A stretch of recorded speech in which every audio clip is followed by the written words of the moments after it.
Welcome, everyone. I'm Dr. Donald Wallenfang, and thank you for joining me on this live stream entitled Emmanuel Levinas, a Phenomenology of Ethical Ecstasy and Escape. So, this will be a fascinating exploration into Levinas' understanding of selfhood in relation to the other within the big question of human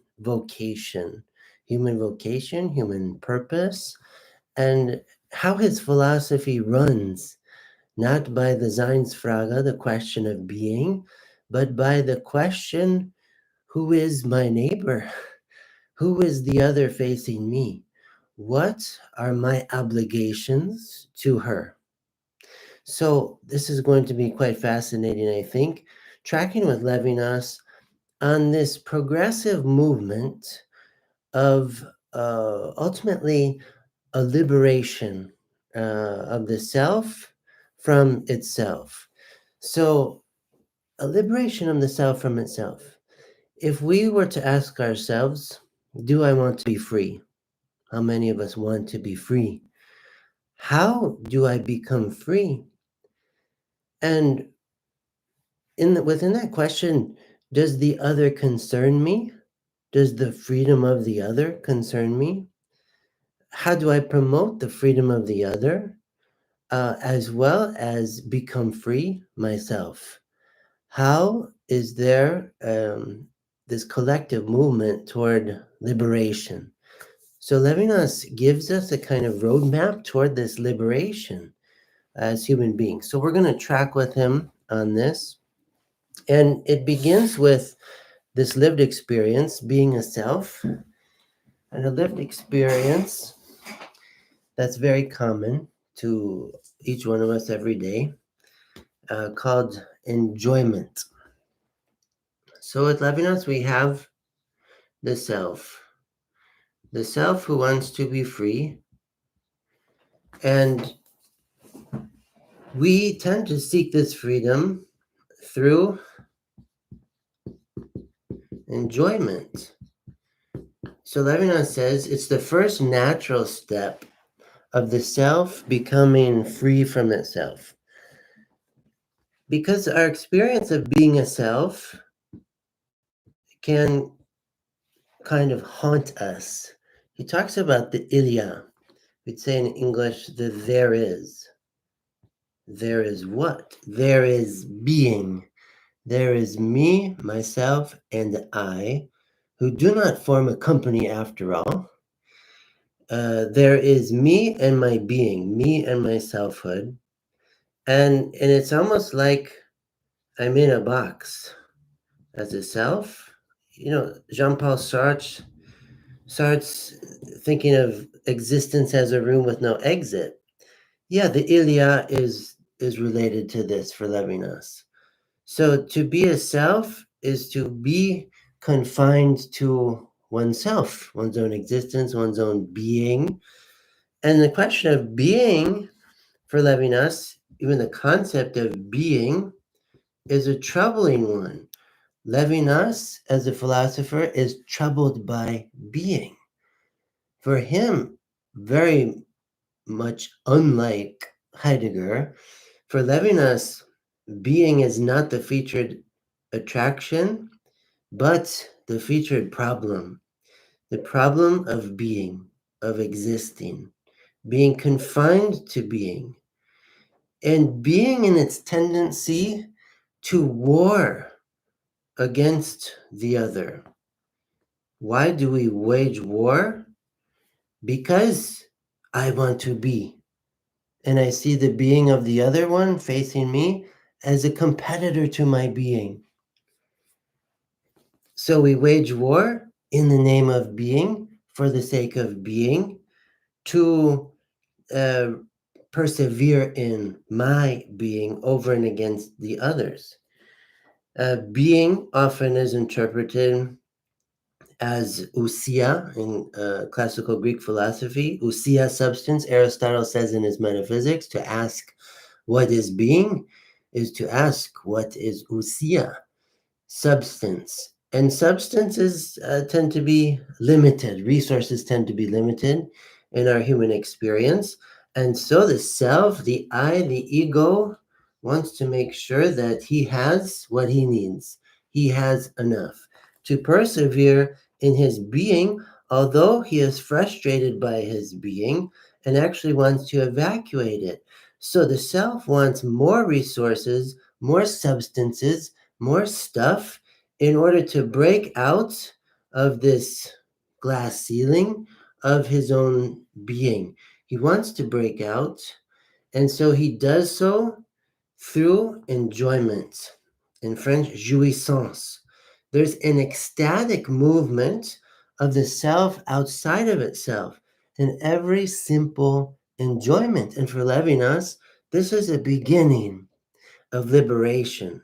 This is the beginning of the self's liberation from itself, from the white noise of being, from the experience of being riveted to being, from the experience of not being able to get out of one's own skin, from the experience of the ilia, the haunting there is. And for philosophers, when we stare into this, it's a terrifying concept. So we don't want to think about it too much, too long, but encourage we will admit it is there. Ilya, there is.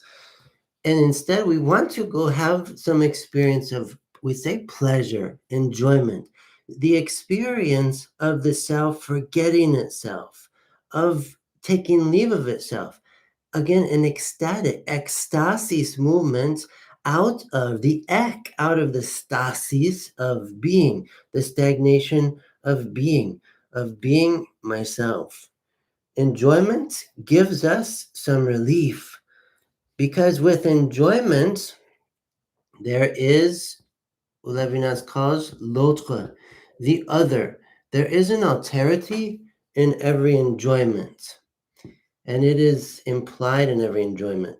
The self is dealing with it other than the self, whether it is the good beer, the nice fellowship, the beautiful landscape, driving a vehicle from one place to another, a a movement of the self somewhere else. The elsewhere, the otherwise than selfhood, is what interests the self, even through a narcissistic phenomenon. If one is looking in the mirror and being infatuated oneself, there's an alterity that obtains in and through the mirror, in and through the reflection. This is why Narcissus drowns in the pool reflecting his own image, because he's drawn to the alterity of the beauty, the aesthetics of his own self. And so, but in any case, every enjoyment involves an ecstatic movement of the self, the ego, to à l'autre, to the other, the general, generic other of the pleasure enjoyed, the object used, the project accomplished. Whatever it is, there's a movement of the self outside itself, and this is entirely decisive.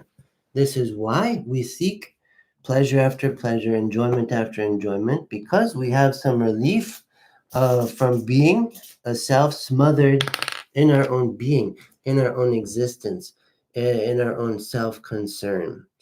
We sense something about being a self.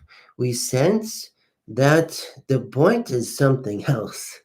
And so we seek it in a variety of things.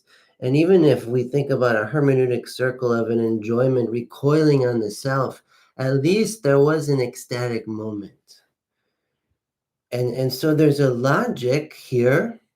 There's a logic of human experience that plays out in addiction, for example, addicted to various kinds of pleasure, various kinds of drugs, alcohol, gambling, pornography, fame, self-congratulatory experiences.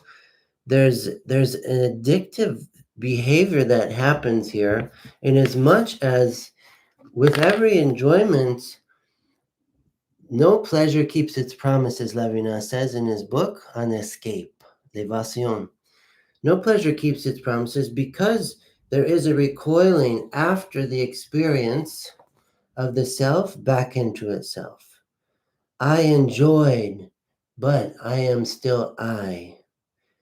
And it didn't provide an ultimate, everlasting freedom, liberation, the enjoyment. And so these are pursued over and over again because we are led to believe maybe one time, maybe one time I will be liberated from myself by the greatest pleasure. And so there's a logic of something like drug use that leads to death. Um, Kinds of activity that bring one to death. And the logic is at least one is not struggling with the ilia, or so it seems, at death. Uh, and so, but Levinas says, uh, he's asking, is there not something beyond pleasure, beyond enjoyment, beyond a reinforcement of the inescapability of my own being and the um, obsession of my conatus essendi, my perseverance in my own being? Is there something beyond this? Is there a transcendence that would lift the self out of itself once and for all? And he says, yes. He thinks he's found it. And it's not the pleasure of all pleasures, it's something else, something quite different and unexpected, very paradoxical. So there's a movement beyond jouissance, beyond enjoyment, that liberates the self from itself in a much more permanent way. And this second moment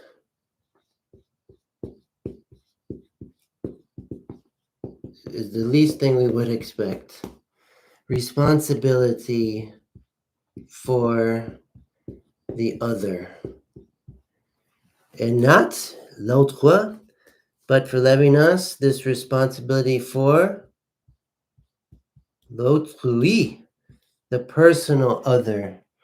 The personal other, that responsibility is living toward, living for.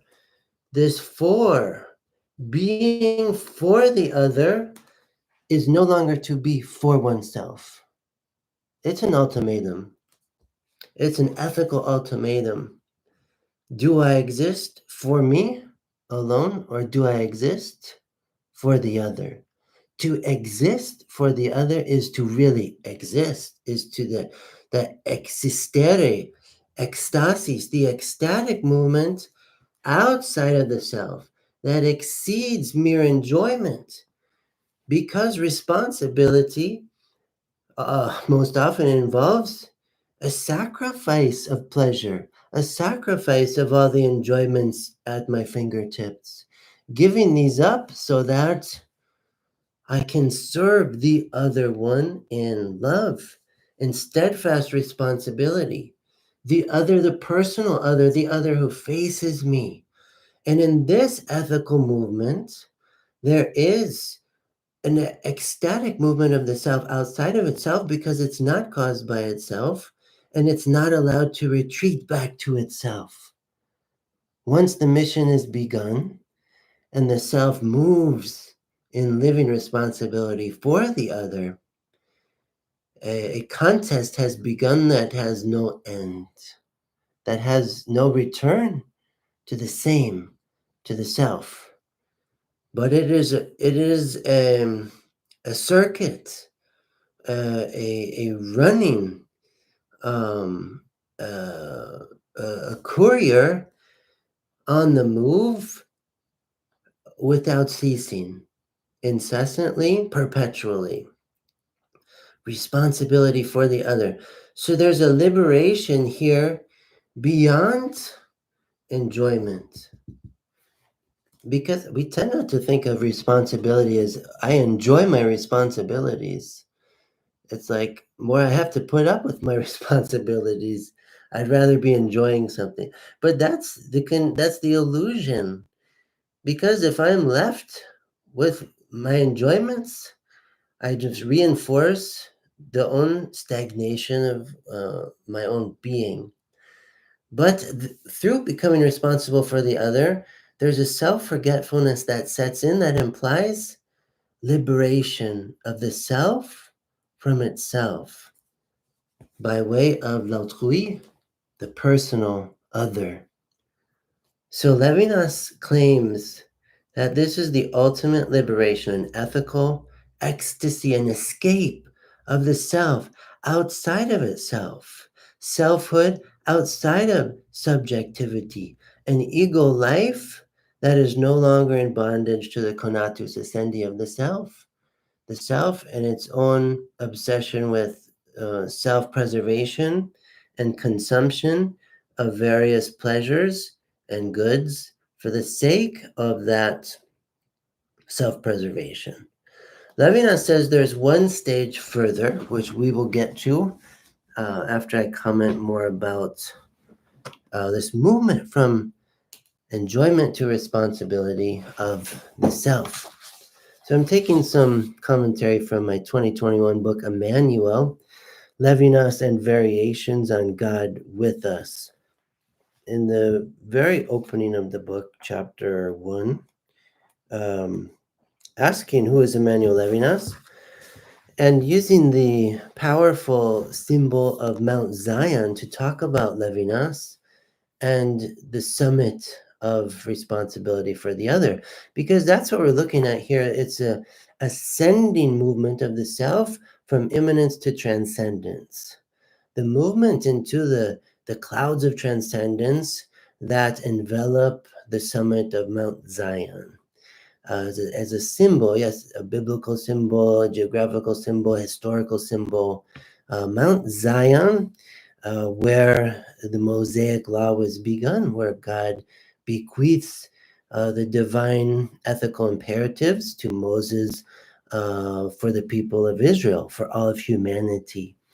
So we're going to trace this movement from self-forgetfulness, beginning with enjoyment of any other, l'autre, to second, the redoubled self-forgetfulness through sacrificial responsibility for the personal other, l'autrui, and third, a sustained self-forgetfulness and self-abandonment in responsibility for the personal other become obsessive substitution one for the other. So that's the third stage we'll talk about after we talk more about the first two stages.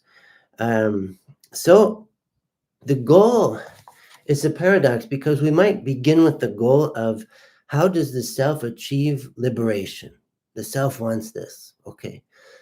But the better goal at stake is, how do I become more responsible for the other, better in my responsibilities for the other? How do I promote the well-being of the other?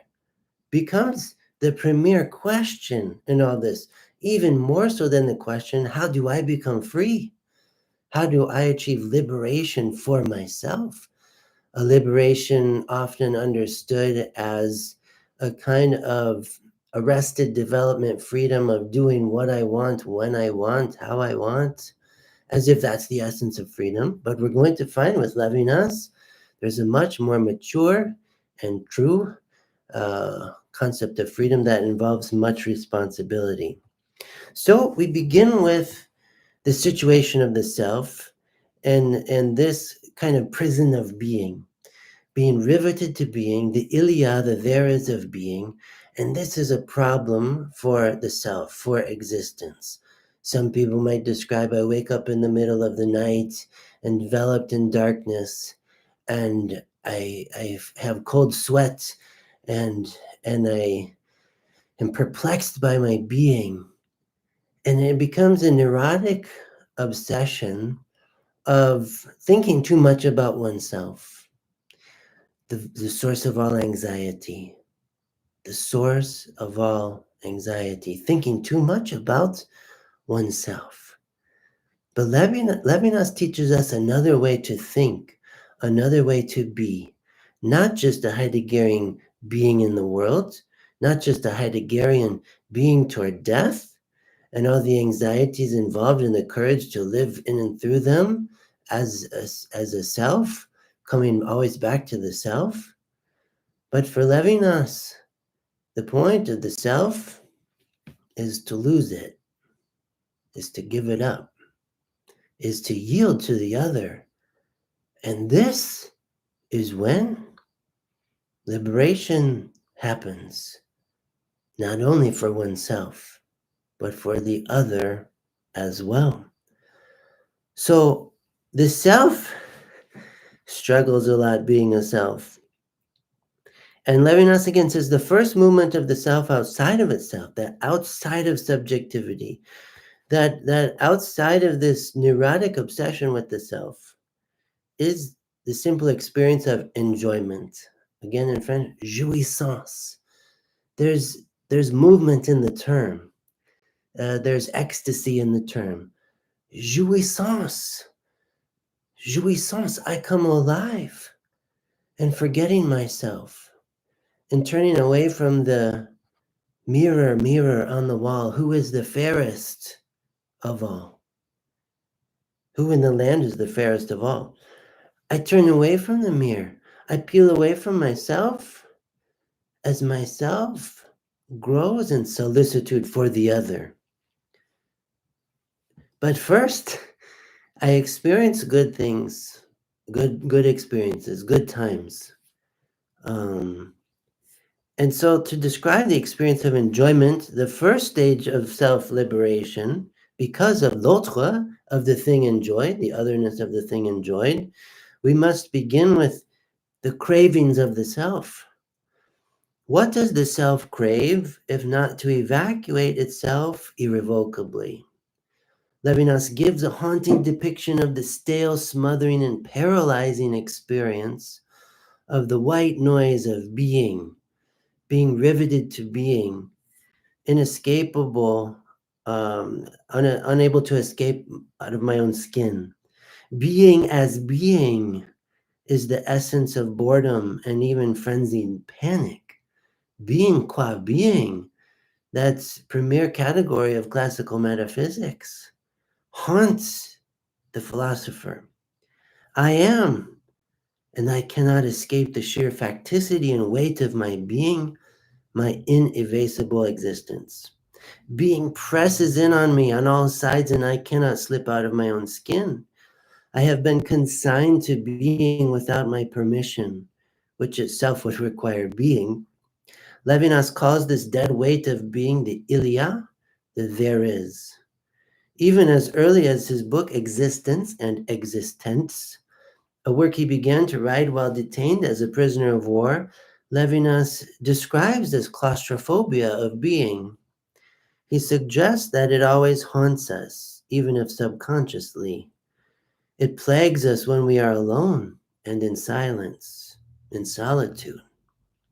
It presses in on us when we lie awake in the dark of night, terrified by an insomnia that we cannot simply tell to go away. It hems us in while awake or asleep, while in good health or infirm. It menaces while nauseous and affected by a feeling that we did not invite as a beguiling guest, this being, to be a self. We are chained to being with nowhere to flee, since any somewhere is still in the land of being. We are chained to being. Yet these molesting reflections on the Ilia serve only to set the stage for the raison d'etre of the self. Not simply to be, but to be in the direction of ... the ellipsis. So I would never tell you this haunting philosophy if I didn't know about the exits. I would never do some live stream about the Ilia. I would rather never say the word. Don't think about it.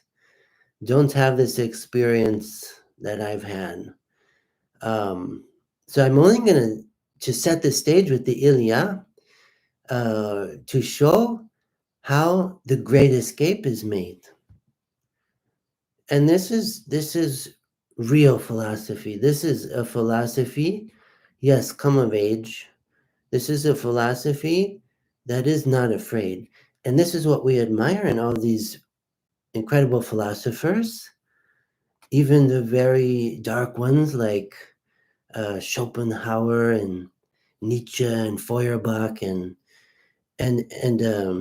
Deleuze and Foucault and all these different Derrida philosophers that unmask the problematics of existence. Jean-Paul Sartre's existentialism, but we especially appreciate the philosophers like a Kierkegaard who point to this transcendence that doesn't simply solve the problem, but makes the problem into an adventure and instills hope in the philosopher. Because if all we have is philosophical pessimism, we end up in nihilism and fatalism and death, death and only death, death and destruction, darkness. And that's just not the whole of things. Yes, we have experiences we would describe this way, but for phenomenology remains a hope-filled philosophy because even as Heidegger admits, for phenomenology, higher than actuality stands possibility. And with much possibility is much anticipation, is much excitement, exuberance, enthusiasm. What might come next? What might come next? Phenomenology is a hope-filled philosophical method, and Levinas recognizes this, and he's applying it to lived experience, dealing with one of the most terrifying experiences of the Ilia. And I don't want to go into more detail about the Ilia. I just will say enough to say here's something we need to evacuate. So to think about the claustrophobia of being, that's very real. That's a very real lived experience and a common one. And so we want to track with Levinas then, not just to be, not to be in the enclosure of the Ilia, but to be in the direction of somewhere, something, someone other than the self. Other than the self. The key is that, beginning with l'autre, the general concept of the other, the generic other than the self, l'autre. He begins with the reflection then on enjoyment. So the stagnation of being is overcome by the call to encounter the other, l'autre, that is inspired by desire for not more of the same, but desire for something other than the self. With the experience of the self is always the vis-a-vis. To be a self is not only to be a self. To be a self is to be in relation to l'autre, the other, the otherness of the world, the otherness of everything that my body opens to around me. And my senses don't face inward but outward. There's an exteriority of sensation itself, whether it be my eyes, my ears, my nose, my mouth, my taste, my touch, my skin. Uh, the entire template of my skin surrounding my flesh, the edge of my flesh, is for the sake of making contact with my immediate environment, the otherness of this environment. And so sensation itself already moves the self outside of itself in receiving the otherness of the world that envelops the self, the local environment of the self. So we think about this, first of all. And selfhood consciousness desires to be interested in the other than the self through sensation, basic sensation, first of all, since infancy. We live and move and have our being through an experiential, ongoing encounter with the milieu in which we find ourselves. So, as Heidegger talks about the thrownness of being, we're thrown into existence. And so, what do we do with it? Next, we continue to receive it. And there's desire that constantly wells up in the self for this centrifugal exteriority of the greater adventure of being a self, of being in the world. And enjoyment, Levinas says, jouissance is the name of the experience in which the self forgets itself and its rivetedness to being, and instead undergoes an ecstatic evasion of the same and nothing but the same. So there's a desire, the shape of desire, the dynamism of desire, the gestalt of desire with the self is a movement outside. This is Plato and Eros. The erotic, the erotics of selfhood, the erotic movement of the self towards what is perceived as good, beautiful, true. And within being, there's a movement. There's a localized and universalized movement of the self outside of itself. We're not content with the same and only the same. You know, as if I were to eat only one kind of food my whole life and nothing else. And some people may experience this to a high degree, living in dire poverty. But to be able to enjoy different things on the menu in life is to come alive. And that's just the beginning, but that's an example of enjoyment in terms of something like eating.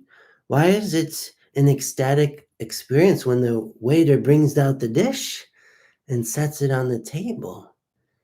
Because I'm dealing here with l'autre, the otherness of the meal in relation to the self. And Levinas does a phenomenology of food, a phenomenology of eating, and he says that eating, we should not understand everything in terms of eating. There's an initial otherness of eating, but then follows an assimilation of the food into the self, making the food itself. So thanks so much for your post, Wither and Nither. Appreciate that comment. Recording Heidegger, higher than actuality stands possibility. Right. There is a little hope in Heidegger in as much as he's doing phenomenology.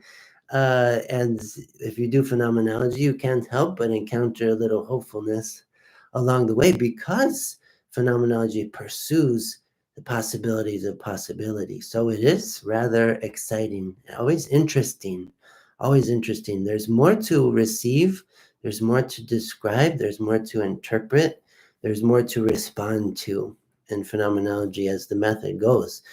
And so even eating is quite interesting for phenomenology, but Levinas says with food, though, food and drink, we assimilate them into the same. And no longer is there the spaghetti, but the spaghetti becomes self and help the self maintaining its own existence and its own being. And so there's a sadness when we come to the end of the meal and we're full, we're satiated. It's not as exciting as before we take the first bite. And so in a real way, phenomenology is always taking the first bite with every new lived experience, with every new phenomenon, with every new signification that lights up in the course of experience. And all the more so when we think about a meal shared with friends, shared with personal others around the table. Now, this is Levinas. With Husserl, Heidegger, and Marion, oftentimes it's the lonely self at the table, enjoying a lot of different dishes, but never really being too concerned about the other person who faces me in the course of this meal. And those of us who have had the experience, we know very well that much more interesting than the food Even the best food on the planet in the meal is the other person facing us across the table.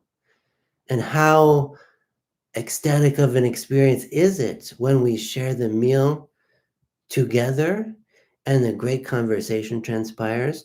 And there is this deflection of assimilation, trying to assimilate the fellowship, the friendship, the conversation. Uh, it resists assimilation like the food. And the personal vis a vis relationship goes on to the next word, the next ethical gesture. So Levinas goes back to the food and says that, in making contact with an other than the self, whether food, drink, delightful activity, any kind of pleasure, entertainment, desire leads the self away from its self preoccupation and hypnosis of being. Levinas uses this language, and propels the ego ipsum outside of itself through a disruptive and anarchic orgasm of the elemental. He uses this language, paroxysm, ultimately of the personal other, l'autrui, but a kind of ecstatic paroxysm in an anarchic orgasm, to be understood in a very sober, modest way, but the moment of the self in an ecstasy outside of itself. Enjoyment grants this, moment by moment, enjoyment by enjoyment, but there's an issue, and we'll get to this.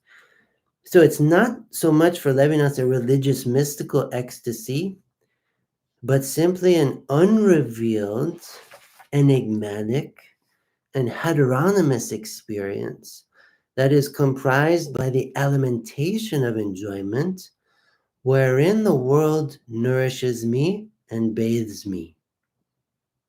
So this is quite interesting.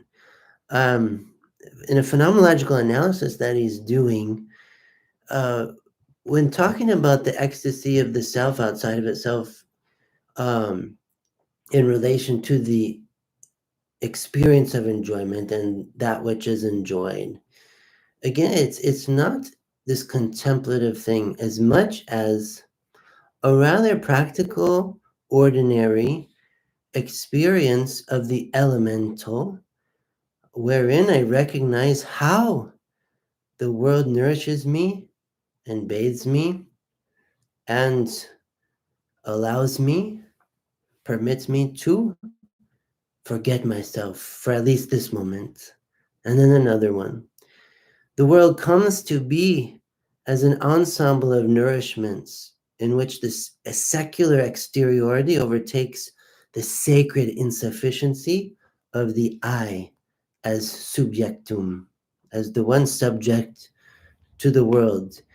And so we see with Levinas a very direct confrontation with the notion of the sacred in things religious, in theology, in mysticism. Even though there are mystical currents in Judaism, like the Kabbalah, for example, Levinas resists, especially in his philosophy, he resists mysticism. He resists a reification of the divine in a sacred place, in a sacred object that could be soon to become idol. So instead, there's a sobriety of the secular, we could say, with Levinas, because he's very cautious about the sacred and the irrational frenzy that could follow in the wake of the sacred. And that's what he saw in Nazi Germany, for example. There was a real sense of the sacred with the Nazis. The swastika symbol, this is rooted in religious tradition. Yes, taken like from Hinduism, and but it doesn't matter. The sense of the sacred in a universal sense can be very problematic for humanity. Now, when I talk about Levinas, it's always in a wider discussion. So I want to think along with Levinas as Levinas. And when I comment on Levinas, I'm not saying and this is doctrine or something. I'm thinking along with an incredible thinker and trying to learn from him, and to learn, even in my own tradition and upbringing, what to watch out for, that can be a greater enslavement of the self or can become destructive ways of being in the world. I want to watch out for that. I want to think along with ethics as first philosophy, as Levinas puts it.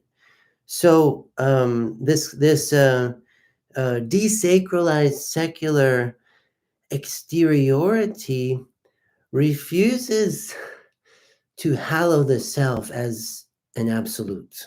That's the point he's trying to make. That the problem often with one's sense of the sacred is it's a narcissistic reinforcement of the self preservation of one's own being, the sacred for the sake of the self. And then ultimately is a form of idolatry, yes. Levinas exposes this.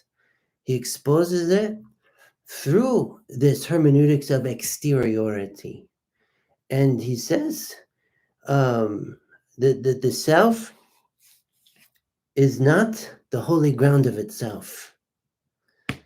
He will talk about holiness in a philosophical sense, with getting cues from Judaism, Exodus chapter 3, for example, Moses in the burning bush that's not consumed, and a holiness that has to do with encounter between self and other. Levinas is very informed by this, but the self is not the all holy. Holiness has to do with the movement of the self outside of itself toward an other than the self. The self is hallowed by the other. The self is hallowed by the alterity of the other. Sexuality, too, signifies the otherwise than the self that never ceases to face the self as a contrariety of the self-specified psychosomatic configuration. So the fact that there is two forms of human bodies, male and female, this is something that Levinas is reflecting on. And thank you for the comment. Sobriety of the secular is a tremendous interesting concept, and there's always paradox in Levinas. So when we're going to use the word secular in Levinas, he's not talking about secularism per se. He's not talking about this indoctrination of a worldview that has nothing to do with transcendence. But what he's using this terminology of secular to tug at the sacred uh, for the sake of reopening to divinity.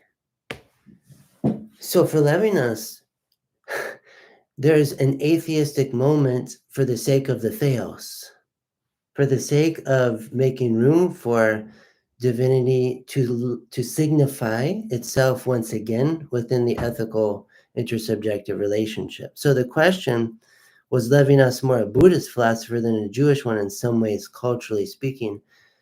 This is a fascinating question, I think, and it's in comparative theology where we're looking at these different kinds of theological discourses in Buddhism or Christianity or Judaism, Islam, Shintoism, Hinduism, even atheism, secularism, like these different kinds of discourses. And as human beings, we never can get away from questions of ultimate concern. So we are the religious animal, you could say. We concern ourselves with God, whether in the form of affirmation or negation. And so Levinas, he's not quoting Buddhist tropes in his philosophy, so it probably would be unfair for us to interpret him as coming out of a Buddhist tradition of thought. But we can see some perhaps similarities. Um, I think the difference with Judaism in general, but then also the philosophy of Levinas within this context, is that we don't have an annihilation of the self per se, but we have a perpetual, eternal purposefulness of the self vis-a-vis the other than the self. So, in this respect, there is a liberation of the self from itself, not through an annihilation of the self or absolution of the self or a disintegration of the self, but it's a paradoxical self integration through self giving, self donation, and involved self forgetfulness. So, so we think again of the self, and sexual difference presents an otherwise than the self in another form of humanity. We have male and female, after all, and so we have the vis-a-vis of male female, and this too. Um, Thank you for the comment. Very much. Yeah, this is Levinas.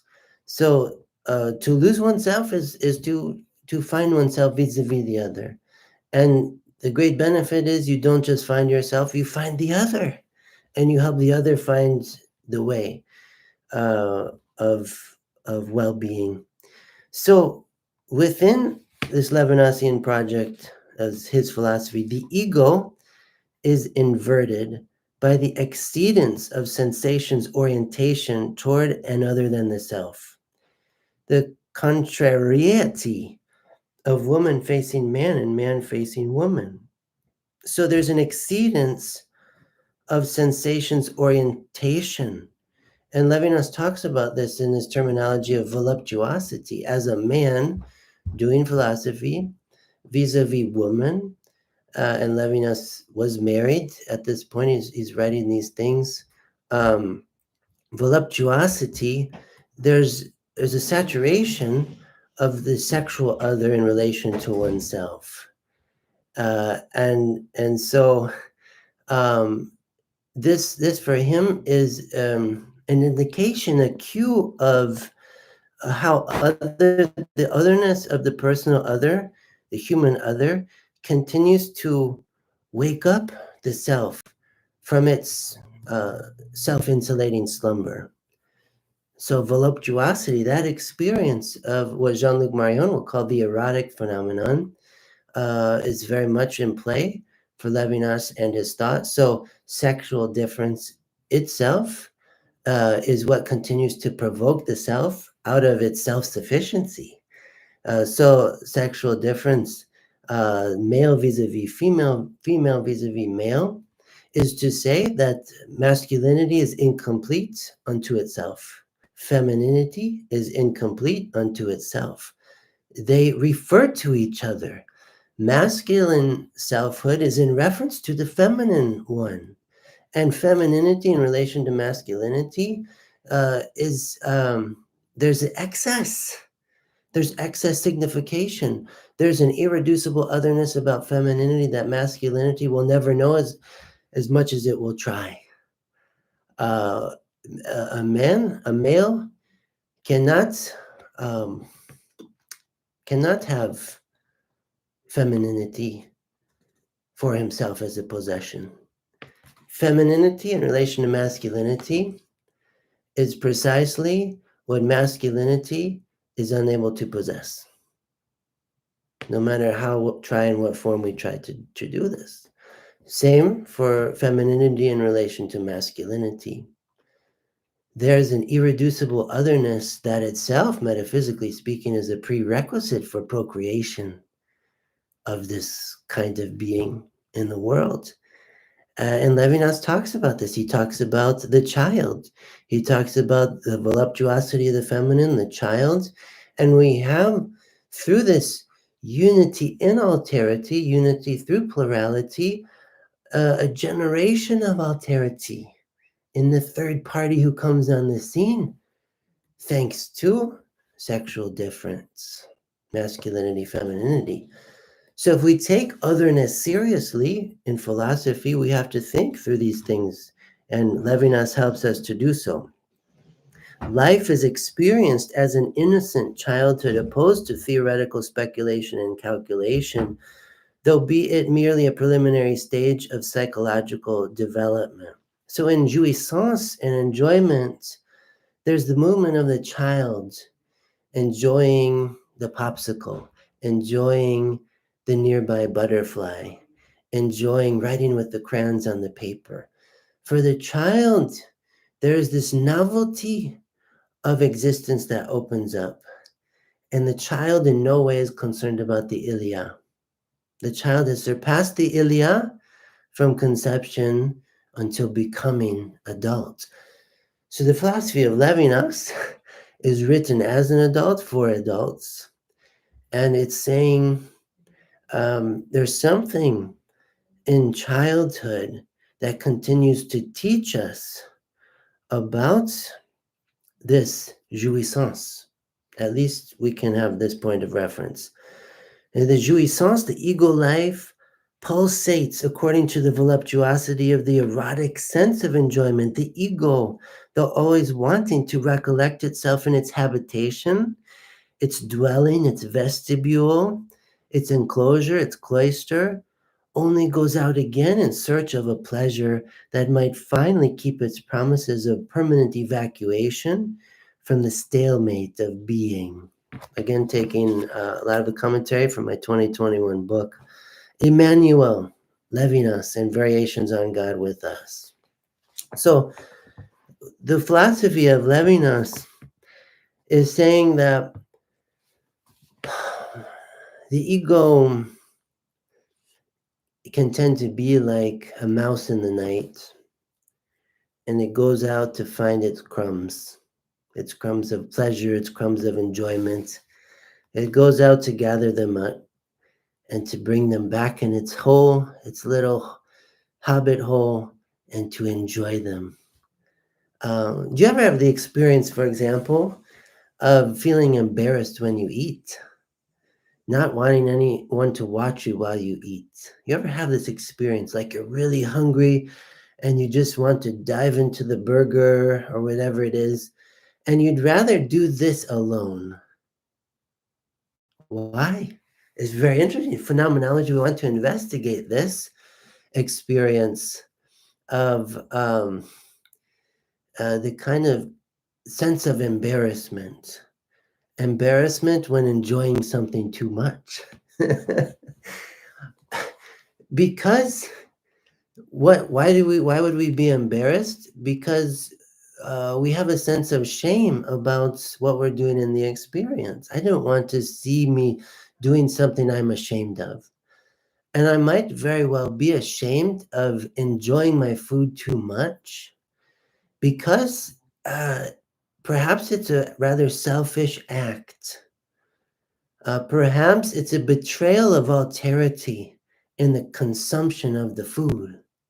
And I'm ashamed of the fact. I'm ashamed, actually, that I'm assimilating this food to myself. That the food out here, this burger, this fries, whatever it is that all of us could look at and our mouths water in the satiation, I'm going to eat it. I'm going to eat it, and you will no longer see its otherness, smell its otherness, taste its otherness, touch it, be able to approach it. The otherness vanishes through consumption.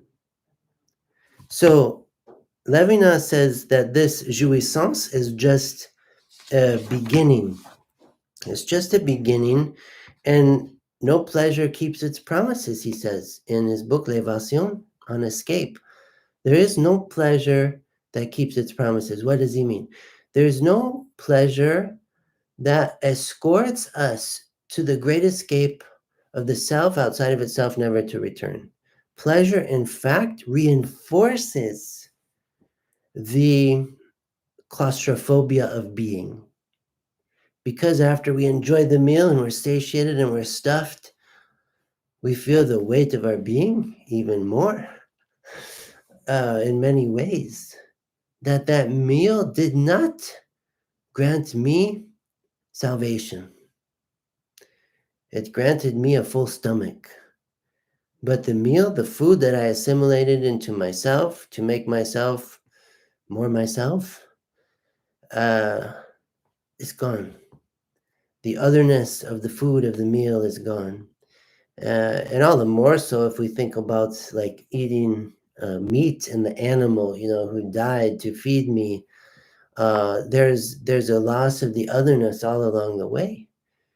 And we could say it's the tragedy of abiding in selfhood in this life. How many creatures have to die for me to live? How many others have to get out of the way for me to have my place under the sun? As Blaise Pascal says, my place under the sun. And he says, with that proclamation, the whole usurpation of the world begins. When the self regards itself as almighty, we have a closure of alterity. Even for the self, not able to know itself very well, if at all. So, no pleasure keeps its promises. When I experience any pleasure, let us say the pleasure of eating a piece of fruit, I am taken on a ride of ecstasy for a fleeting moment, only to recoil on myself afterwards with a sense of shame, embarrassment, and regret, at least subconsciously, that I could not escape the self-sameness of my own being through this new pleasure after all. Within the experience of enjoyment, my desire for this or that is satiated only temporarily. Very short period of time, only to well up at the next involuntary opportunity. So desire proceeds, first of all, from the territory of the involuntary within the self. Paul Ricoeur has a fantastic reflection on the voluntary and the involuntary. And so desire wells up. After one satiation, I wake up the next morning looking for new ones. Within the experience of enjoyment, my will is only half engaged, since so many of these innate desires stem from the involuntary neediness of the body and soul. In order for the will to be fully engaged, a greater distance is required to traverse between the self and the other. Enjoyment involves the assimilation of the impersonal other, l'autre, in the form of use, consumption, reducing the other to just another part of the self's sameness. Reestablished in itself, the self goes only as far as reinstating itself in its unhappy malaise of being. However, Levinas proposes a determinate exit of the self in which the will is fully engaged and stretched to its furthest destination, namely, to live in resolute responsibility for the personal other who faces me, l'autrui, not just l'autre, some generic other, but l'autrui, the personal other who faces me. Now the self recognizes, and again, a very paradoxical way, that the self cannot win its liberation alone. It depends on the call of the other and the face of the other to be the light that leads the way out of the darkness of the unhappy malaise of being oneself, and that is all.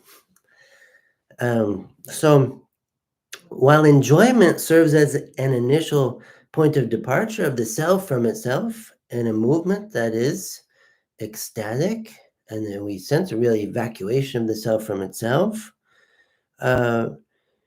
enjoyment alone cannot deliver the definitive escape and ultimate signification of the self in relation to the other. So we must turn to the stern vocation of ethical responsibility for the other to go the distance in the direction of the other who has a face and a name. So now this is Levinas' punchline, really. What, um, what we're thinking now with Levinas. Beyond jouissance, um, beyond hors, hors jouissance, um, beyond, outside of, beginning with enjoyment, but moving past it. Enjoyment as a springboard for a greater discovery pleasure, than wealth, than honor, than health, than all the securities money could buy.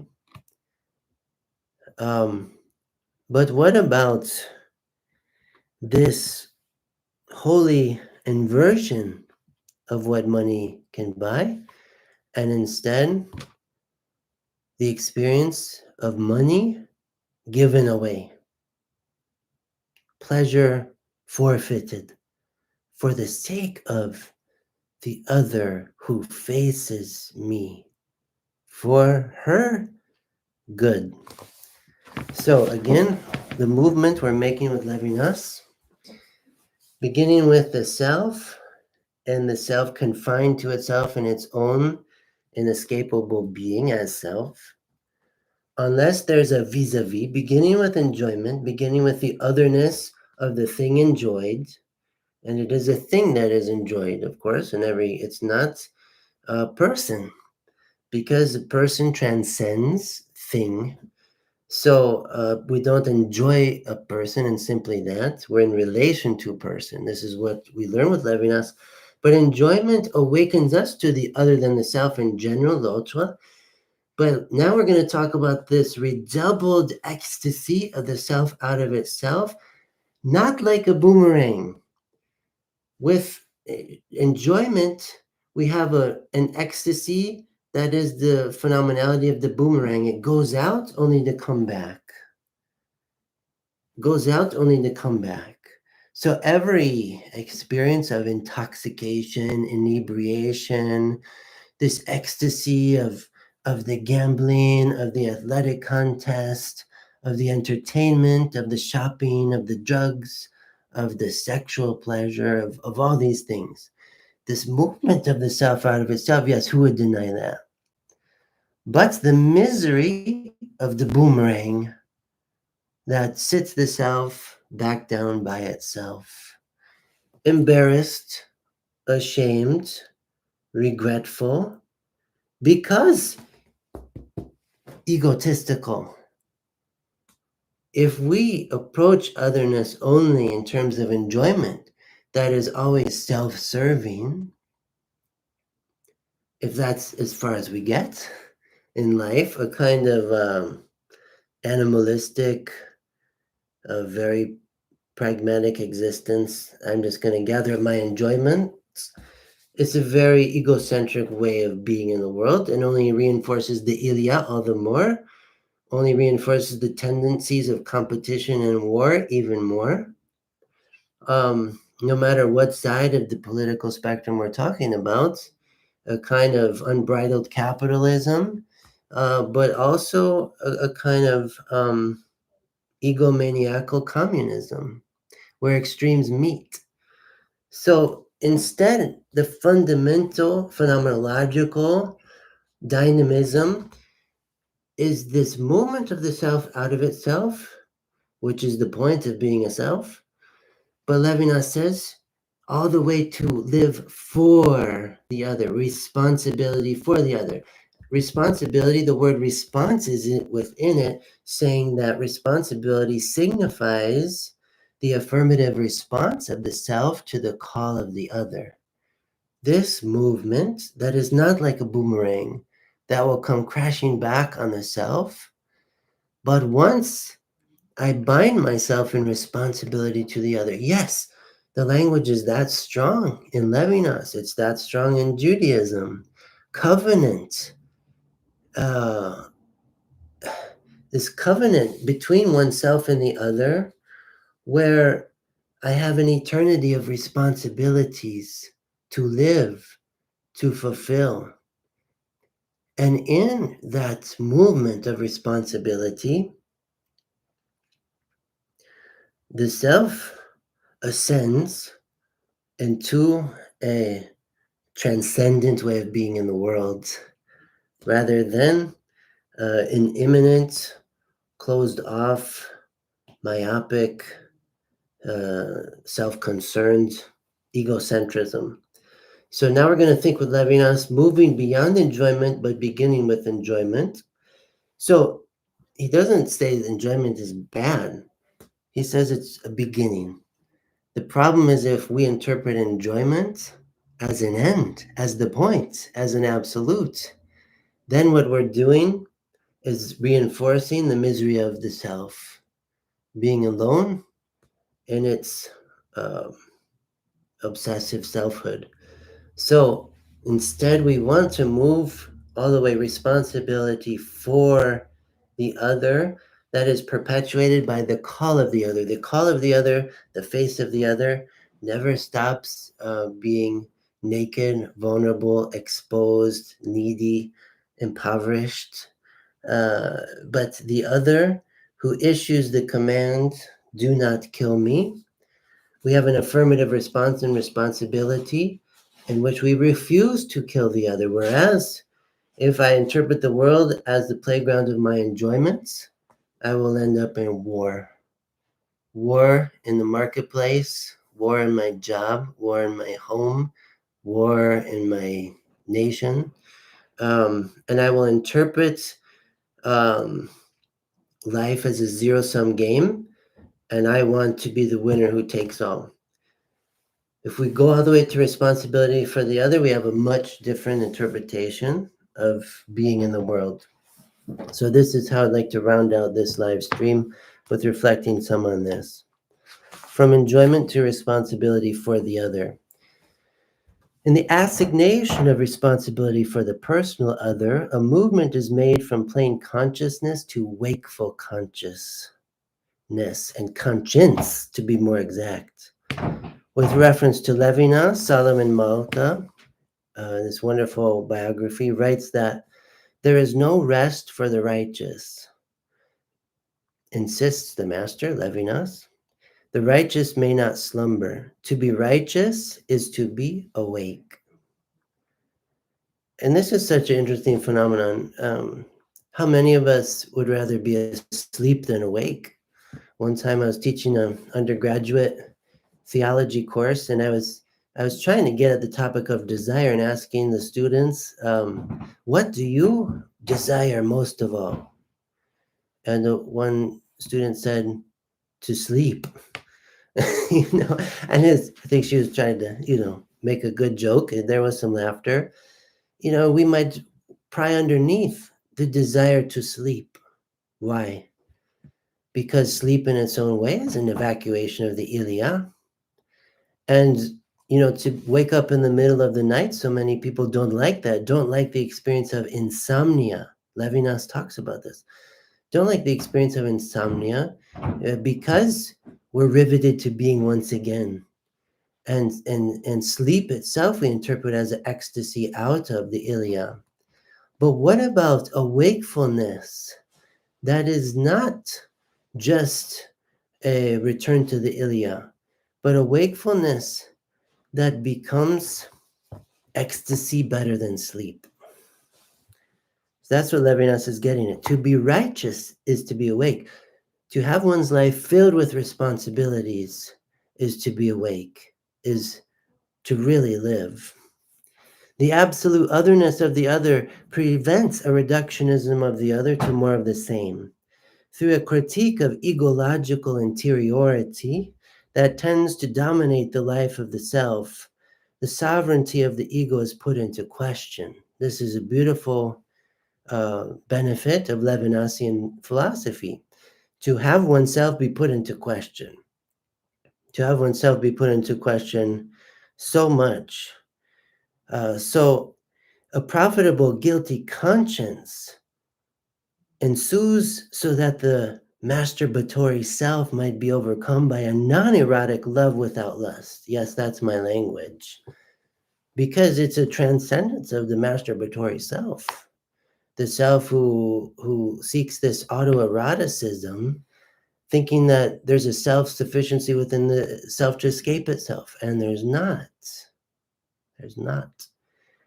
Thank you for the affirming words in the chat. Really appreciate that. So this non-erotic love without lust is responsibility for the other.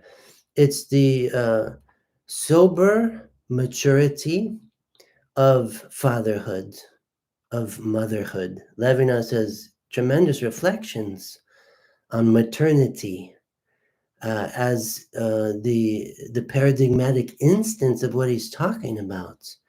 The paradigmatic instance of prophecy, of bearing the other within the same.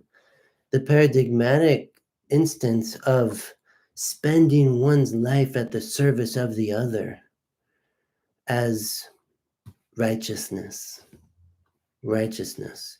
Not to justify oneself, but to be justified by the fidelity and integrity of responsibility for the other, to be justified by the other. The other is doing well. That's my justification. Wow, thank you, Levinas. Okay. Again, commentary, my 2021 book, Emmanuel, Levinas and Variations on God with Us. So, herein, a yearnful desire desires the other without temporal satiation and without lack. So it's this disinterested interest in the other. Outside of the world of being and even the world of enjoyment, an ethical world of disinterestedness and non-indifference toward the other opens. This is the magnificent contribution of Emmanuel Levinas to Western philosophy. And perennially, this is the case. So a world of disinterestedness, outside of being, outside of usia, outside of property and possession, outside of securities for the self, a non-indifference toward the other, a disinterested interest in the other through responsibility for the other. Wakefulness of the ego rises according to the sensation of the nudity of the face and the decisive religious intersubjectivity of the face-to-face. Wakefulness of the ego rises according to that sensation of the nudity of the face of the other and the religious intersubjectivity that brings all rights and responsibilities within the face-to-face relationship. Hyperboles, superlatives, excess, saturation, and exorbitance signify the time of the other, wherein the Cartesian idea of the infinite attests to its completely external difference through the trace of its passing as ethical exigence. So in Levinas, the idea of the infinite is not just an abstract idea. It has an alterity, an exteriority as a concept, because surely the self is not infinite. There was a time the self was not. This much is certain. But it's this external difference of the infinite passing as a trace through the experience of ethical exigence. And my inescapable and interminable responsibilities for the other. There is no terminal, there is no cessation.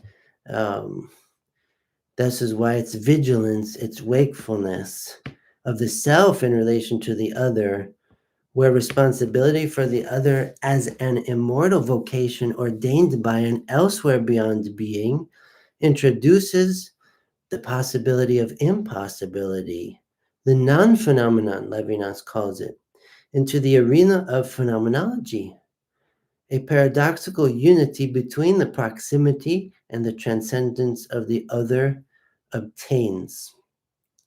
Oh, that's so amazing. So the otherness of the personal other who faces me, there's a proximity, but also transcendence. It's a great paradox, this relationship of the self and the other. And so what Levinas is detecting through the method of phenomenology, he's coming upon a non-phenomenon. He's discovering something, an etwas, I say an etwas in German, a something that can't be categorized or treated as a phenomenon of manifestation. We don't have givenness. We don't have manifestation.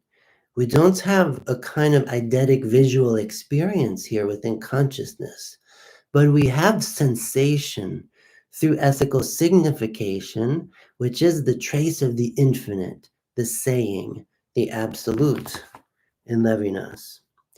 So a paradoxical unity between the proximity and the transcendence of the other obtains within ethical intersubjectivity. Has assigned and ordained, my vocation finds its expression in the accusatory indictment and judgment delivered by the mastery of the other. I discover myself to be in an asymmetrical and asynchronous relationship with the other, exposed to the paroxysm, a sudden violent interruption of the proximity of the neighbor. The proximity of the other, the neighbor, the stranger, disrupts myself from its self-satisfaction, its self-complacency, and I am made awake uh, to the host of my responsibilities for the other. An unresolvable equivocation persists between me and the other, a beatific fissure of the self, sustained by the refraction, deflection, separation, divergency, disturbance, and pluralism between me and him, me and her, that does not merge into an egocentric, manageable, and manipulatable unity. So there's no way for me to reduce the personal other to myself. Phenomenologically speaking, there's a constant refraction, deflection by the personal other in my every attempt to assimilate him or her to myself. Even when someone murders the other, they don't assimilate the alterity of the other. They don't make the call of the other go away, but the call of the other calls even louder in the memory of their life, his or her life. If someone is murdered, the memoria, the liturgical anamnesis surrounding his or her life, whether it be through headlines or prayers or funeral rites and flowers, of tokens and mementos of his or her life, the call continues from the grave to the murderer. You should have been responsible for me. So the phenomenality that Levinas is describing, is making legible, is very exact uh, and subtle. So responsibility for the other happens to the measure of a personal fiat that enacts a passivity of subjectivity in response to the surplus of sociality. The uniqueness and the extraordinariness of the other as an appresentation of a hypostasis and non-presence, absence, proclaimed as an anonymous caress. So this language of hypostasis, here in this passage, Levinas uses the term uh, hypostasis from the ancient Greek as person or relation rather than as substance or being. So he's playing with the Greek term hypostasis because it's a term that is slippery. It's not univocal, like ousia, substance, being.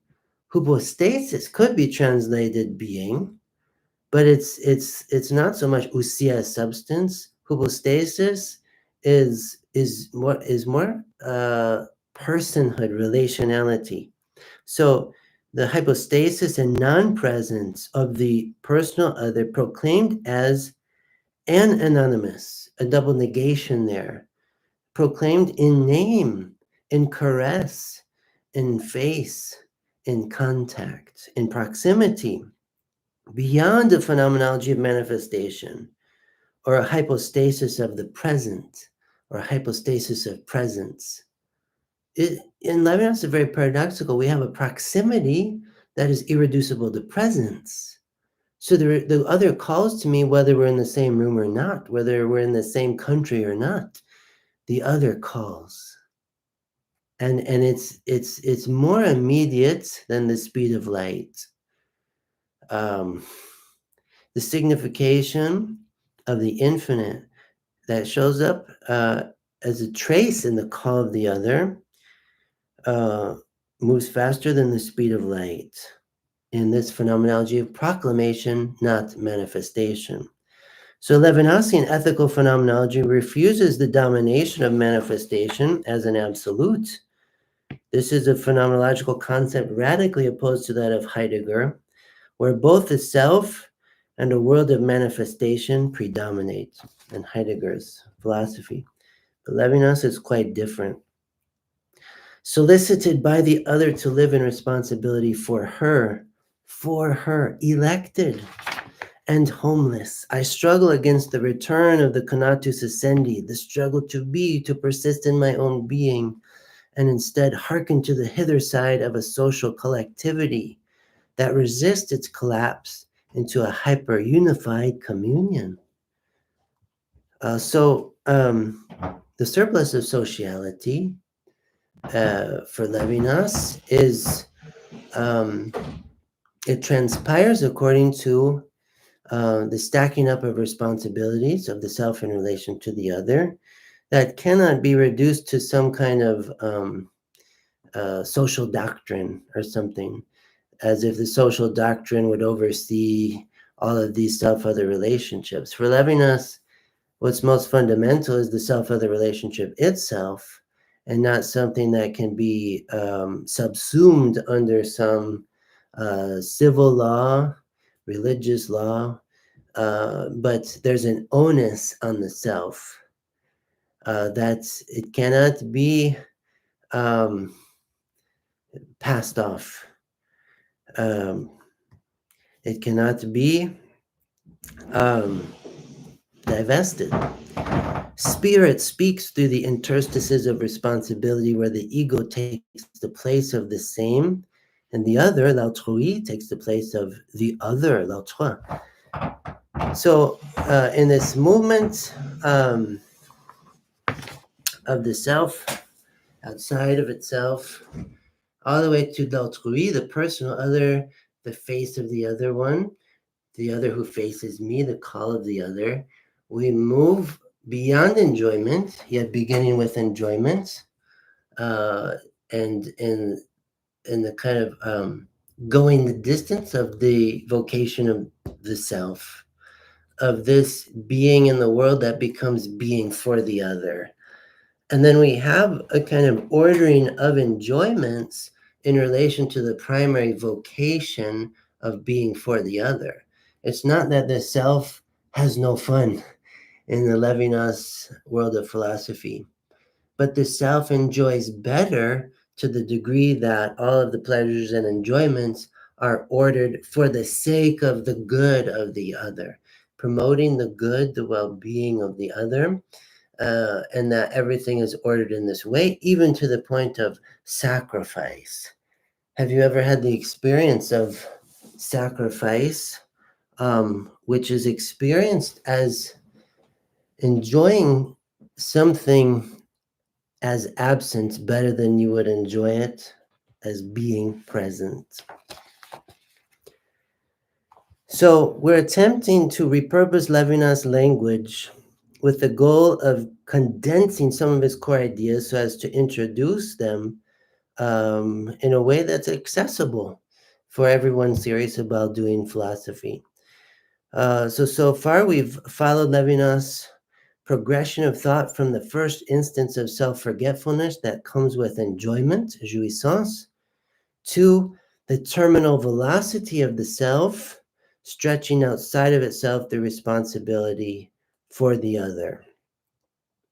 We have one more step to take, not in this live stream, but in the next one. And that is, in his later work, Levinas seems to dare one step farther in his analysis, responsibility for the other to the point of what we could call a daily martyrdom. And this is the responsibility of what he calls obsessive substitution. So it's a displacement, Levinas will take us, a displacement of the obsession of the self with itself toward obsession for the other and the other's good and my responsibilities for the other. More faithful than a dog. There's a saying in English, dog is man's best friend, because the dog is always ready to be there for the human being. And the dog seems to be very ecstatically animated when the human being comes home and in the door. And Levinas is saying we can do better than dogs as human beings. This is our potential within this world of possibilities for the self. So again, these reflections in this live stream from my 2021 book, Emmanuel, Levinas and Variations on God with Us. If you're tuning in, whether live or after the fact, if you're not a subscriber, I invite you to subscribe to the channel. And I try to do live streams 5 or 6 days a week and keep them coming out, keep our discussion going. So I welcome any questions or comments to round out today's live stream. But thank you so much for joining me in these reflections on Emmanuel Levinas. And we'll save that final step, talking about the terminal velocity of subjectivity in terms of affirmative response to a vocation that precedes the self, in which, as Levinas says, the self is always late for the meeting. And because the other is le premier venu, the first comer within this ethical relationship, within this phenomenality that is the milieu, the atmosphere, the context, the symbolic order of every lived experience. Erfahrung become Erlebnis, become Ereignis, become attestation, become prophecy. So we have this development of understanding lived experience from Husserl all the way through Levinas, and we continue, those of us who are involved in the work of phenomenology, to try to push the limits even more in our analysis. But to push the limits at this point in the 21st century, we're going to have to do so through Emmanuel Levinas and his work and knowing it well, and finding ways to augment what's here. And I would suggest, as I do in my 2017 book, especially Dialectical Anatomy of the Eucharist and Etude in Phenomenology, that the way we can push the phenomenological reduction more is through a dialectical reduction, a kind of combining forces of that phenomenology of manifestation and phenomenology of proclamation, and generating, we could say, I don't know, a phenomenology of attestation, where we have Marion, Ricoeur, Levinas, everyone in the family tree of phenomenology making their contributions, and realizing that at this point, we have to realize the double-edged sword of the phenomenological reduction, that it is what we need to reduce reductionism, but we don't want to reduce one reductionism and then to end up with another one. So that's always the challenge for phenomenology with the epoche, that we are working not to reduce the whole, but to reduce the part that has been confused for the whole, so that the part can be reintegrated with the saturating whole of the world of givenness, the world of signification, and within our lived experience. So, thank you again, everyone. If there's no more questions, we can wrap up this live stream for today. Again, I very much appreciate everyone who's been able to tune in and participate in the chat. The affirming words are really encouraging, and I'm glad you appreciate the content. I myself am very thankful to have come across the work of Emmanuel Levinas years ago, and to read it thoroughly, to attend many North American Levinas Society meetings, and this book is the fruit of many of those meetings. A lot of papers I presented there that I want to thanks so much, Dominic, for your words of affirmation. Appreciate you very much. But I hope in future live streams to bring that work of Emmanuel Levinas and Jean-Luc Marion together quite a bit and see what we get with a kind of very radical phenomenology of givenness in Jean-Luc Marion, and then a very radical phenomenology of proclamation, ethics, testimony, and the work of Levinas. What happens when we bring these together in dialectical tension, refusing every reductionism? So that's where we're going to take it next. But that next radical step of Levinas of obsessive a substitution for the other, we're going to think along with him with that, and then get into what I call avatars of alterity, and applying this Levinasian ethics as first philosophy and his method of phenomenology to interreligious dialogue. We're going to be looking at different religious traditions and seeing the phenomenality, the dynamism of religious expression, both in terms of manifestation and proclamation, and the genealogy of world religions in these terms. And I think it's very eye-opening, illuminating, and instructive for us. So thanks again, everyone. May we all continue to think toward the whole, to pray from the heart, and to live as a witness. We'll see you in the next one.